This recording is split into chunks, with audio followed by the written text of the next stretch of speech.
وَيَرْزُقُهُ مِنْ حَيْثُ لَا يَحْتَسِبُ، وہ وہاں سے دیتا ہے جہاں سے بندے کو گمان بھی نہیں ہوتا۔ تو توکل اللہ پر قائم کیجئے گا، کاروبار ضرور کیجئے گا۔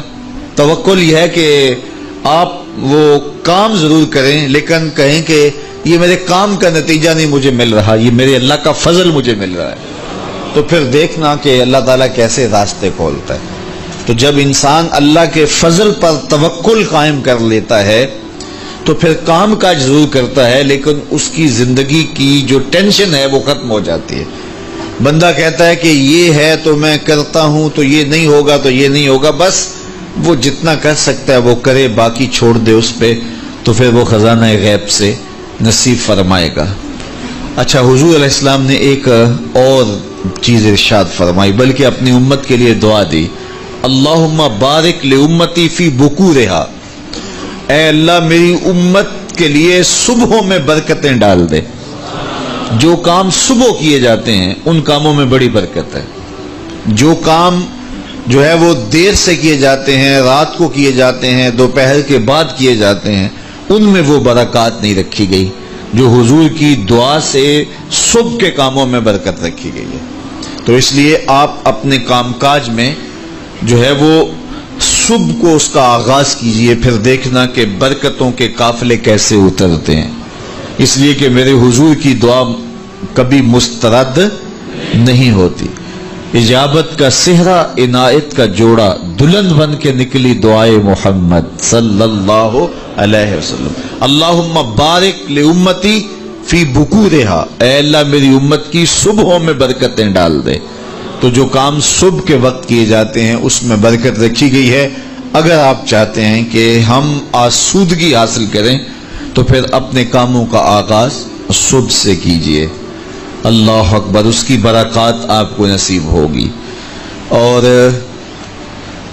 ایک اور بات ارشاد فرمایا کہ جو چاہتا ہے کہ اس کی عمر میں برکت ہو اور اس کے رزق میں برکت ہو، دو چیزیں جو چاہتا ہے، جو یہ چاہے کہ اس کے رزق میں اور اس کی عمر میں برکت ہو، اور یہ ہر بندہ چاہتا ہے، تو میرے حضور نے فرمایا کہ وہ اپنے رشتہ داروں کے ساتھ سلوک اچھا کرے، صلہ رحمی کرے۔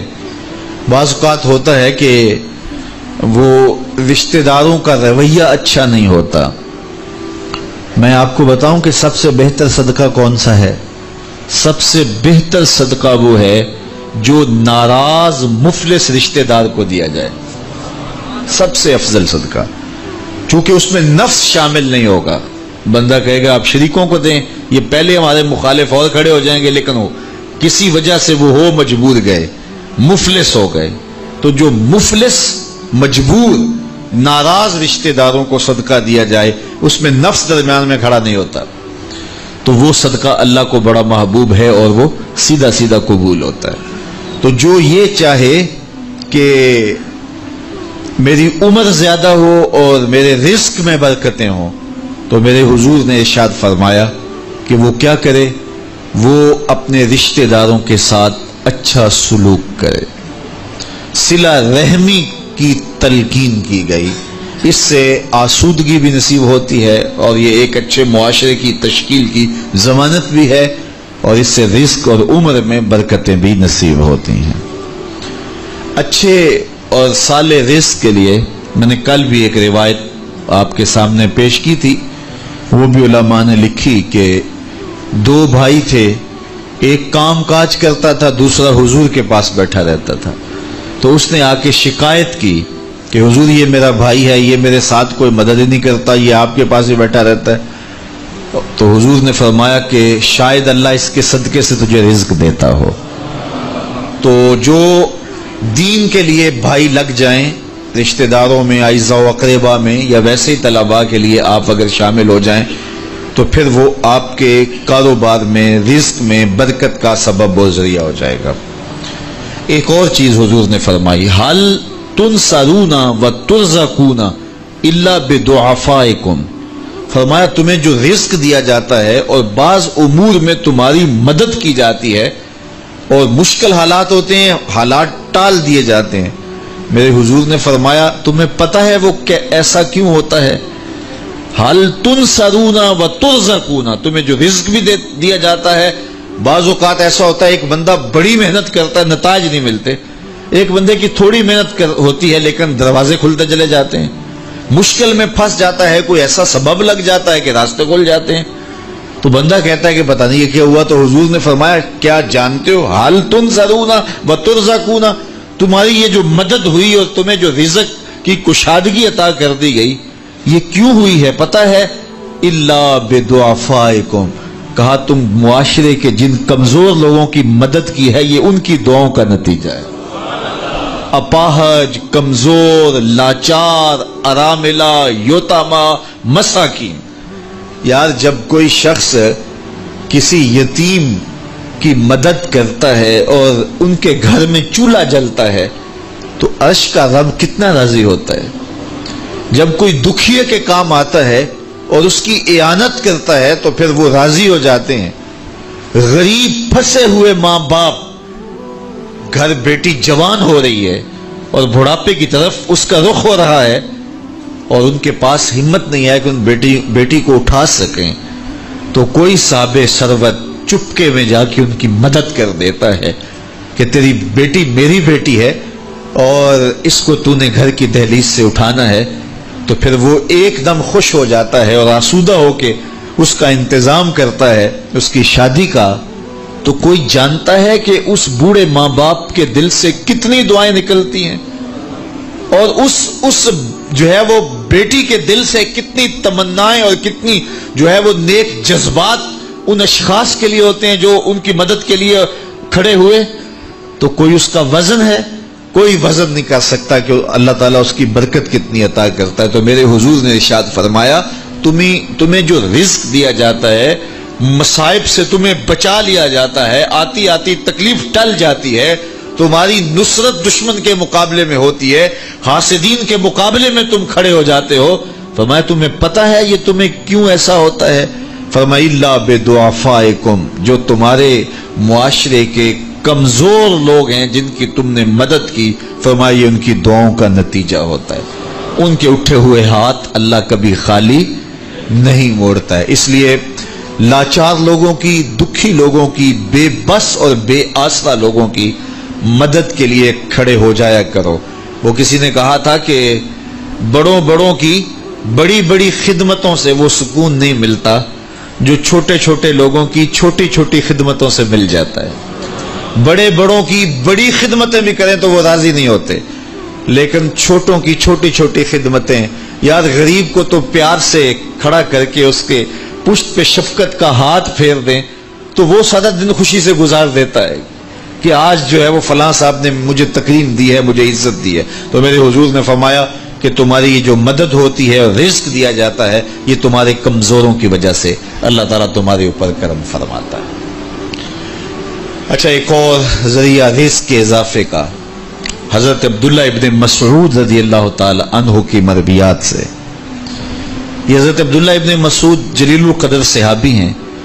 ان کے ہاں بیٹیاں ہی بیٹیاں تھیں. اچھا، جب ان کا آخری وقت آیا اور یہ بڑے سخت بیمار ہو گئے تو نزع کی سی کیفیت طاری ہو گئی. تو حضرت عثمان غنی رضی اللہ تعالیٰ عنہ ان کا حال پوچھنے آئے. تو جب حال پوچھا، بیٹھے، گفتگو ہوئی، واپس چلنے لگے تو حضرت عثمان غنی نے اشرفیوں کی 2 تھیلیاں نکال کے حضرت عبداللہ ابن مسعود کو پیش کی. تو انہوں نے کہا کہ مجھے تو اس کی ضرورت نہیں ہے، میں تو اس دنیا سے جا رہا ہوں، تو یہ مجھے کیوں دے رہے ہیں؟ تو حضرت عثمان نے کہا کہ یہ آپ کی بیٹیوں کے لیے، چونکہ آپ کی بیٹیاں ہی بیٹیاں ہیں تو یہ میں ان کے لیے پیش کر رہا ہوں. آپ کو تو واقعی ضرورت نہیں، دنیا سے جا رہے ہیں تو یہ ان کے لیے ہے. تو حضرت عبداللہ ابن مسعود نے پھر تھیلیاں موڑتے ہوئے کہا کہ میری بیٹیوں کو اس کی ضرورت نہیں ہے، اس لیے کہ میرے حضور نے فرمایا تھا کہ جس کے پاس سورہ واقعہ ہو اس کو غربت تنگ نہیں کر سکتی.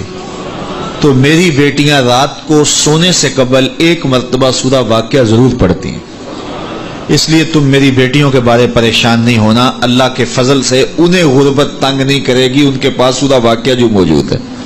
تو یہ کسی ایسے ضرورت مند کو دو جس کے پاس سورہ واقعہ نہیں ہے. تو سورہ واقعہ کی تلاوت یقیناً رزق کی فراوانیاں اور رزق کی برکتیں حاصل کرنے کا ایک ذریعہ ہے، اور دروازے کھل جاتے ہیں اگر سورہ واقعہ کی تلاوت تسلسل کے ساتھ کی جائے۔ اس لیے اپنے معمولات میں سورہ واقعہ کو شامل کر لیجئے گا، اس کی برکات سے انشاءاللہ رزق کی فراوانیاں نصیب ہوتی ہیں۔ ایک اور ذریعہ رزق کا، اور یہ بہت آسان، شکا رجل الی رسول اللہ دیک المعیشۃ والفقر، حضرت سہل بن سعد الساعدی رضی اللہ تعالی عنہ کی مرویات سے ہے۔ ایک شخص حضور کی خدمت میں حاضر ہوا اور اس نے کہا، میں کثیر العیال ہوں، ذرائع آمدن بہت تھوڑے ہیں، میرے لیے کچھ ارشاد فرمائیے۔ بچے زیادہ ہیں، ذرائع آمدنی تھوڑے ہیں، تو میں مفلوق الحال ہوں۔ تو اس نے اپنے فقر کا، اپنی غربت کا حضور کے سامنے قضیہ رکھا۔ شکا رجل الی رسول اللہ دیک المعیشۃ والفقر۔ آقا کریم نے اس کو جو وظیفہ بتایا وہ بالکل آسان ہے، آپ سب کو پہلے یاد ہے، لیکن اس پہ عمل کرنے شروع۔ قال اذا دخلت الدار فسلم علی، کہا جب گھر جائے تو گھر میں داخل ہونے لگے تو گھر والوں کو السلام علیکم کہہ دیا کرو۔ یہ وظیفہ شروع کر لو کہ جب بھی گھر جاؤ السلام علیکم۔ اس کے بعد ایک مرتبہ سورہ اخلاص پڑھ دیا کرو، قل هو اللہ احد۔ یہ وظیفہ فرمایا تم نے شروع کر دینا ہے، جب بھی گھر جاؤ السلام علیکم یہ کہہ کے داخل ہو، پھر اس کے بعد قل هو اللہ احد ایک مرتبہ سورہ اخلاص پڑھ دیا کرو۔ اور میرے آقا نے فرمایا کبھی ایسا ہو کہ تو گھر جائے، گھر موجود نہ ہو، اہل خانہ کہیں گئے ہوئے ہوں، تو فرمایا عمل نہیں چھوڑنا، فسلم علی، پھر تو مجھے سلام کہنا، پھر تو مجھے سلام کہہ دینا۔ وہ صحابی فرماتے ہیں کہ میں نے یہ عمل شروع کر لیا، جب گھر جاتا السلام علیکم، اس کے بعد سورہ اخلاص پڑھ دیتا، بیٹھنے سے پہلے پہلے یہ کام کرتا۔ اور کبھی ایسا ہوتا میں گھر نہ جاتا، گھر والے گھر نہ ہوتے، پھر تو مجھے چائے چڑھ جاتا، پھر میں حضور کو سلام کہتا۔ اللہ اکبر۔ حضرت ملا علی قاری نے شرح شفا میں لکھا ہے، جو حضرت قاضی ایاز مالکی اندلسی علیہ رحمہ نے لکھا ہے شفا میں، کہ جب گھروں کو جاؤ تو حضور کو سلام کرو، تو اس کی شرح میں لکھتے ہیں حضور کو سلام کیوں کرو، تو وہ کہتے ہیں لِأَنَّ رُوحَهُ علیہ السلام موجود فی بیوت المسلمین، اس لیے کہ حضور کی روح کا فیضان مومنین کے گھر میں موجود ہوتا ہے۔ اللہ اکبر، اس لیے حضور کو سلام کرو۔ وہ کہتا ہے جب کوئی نہ ہوتا میں حضور کو سلام